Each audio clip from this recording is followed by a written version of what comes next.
Un tablier de 564 mètres de long, une hauteur de 122 mètres, Garabi est le second pont construit par Gustave Eiffel. En Europe, ils ne sont que 6 dans cette catégorie des ponts métalliques à grande arche. Pour présenter ce dossier à l'UNESCO, Bertrand Lemoine sera l'expert, conseiller technique et scientifique.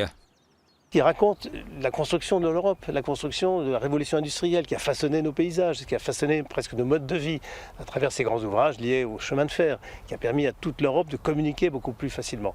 Donc il y a une dimension pas seulement technique, des beaux ponts magnifiques, en arche, originaux, mais en même temps il y a une dimension véritablement européenne et c'est ça qui justifie une candidature transnationale.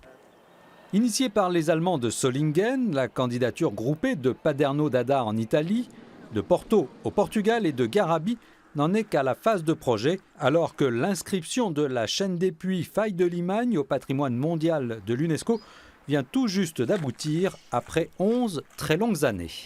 On sait que c'est un travail de longue haleine. Nous avons mis en place l'équipe pour pouvoir le faire, la coopération transnationale pour pouvoir le faire. Et on veut inscrire tout ça dans un projet global. On sait qu'il faudra du temps, mais la volonté existe aujourd'hui sur le terrain.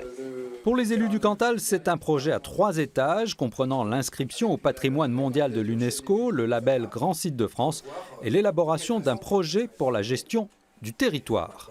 Le protéger, c'est la première des idées. Mais on l'a déjà beaucoup protégé parce qu'il reste quand même très naturel. Et le deuxième objectif, c'est de le faire connaître pour attirer du monde et surtout pour développer les activités qui s'y trouvent aujourd'hui. Dès 2019, l'UNESCO n'acceptera qu'une seule candidature par pays et par an et favorisera les dossiers à vision universelle. Regrouper les ponts européens, c'est leur donner une chance supplémentaire.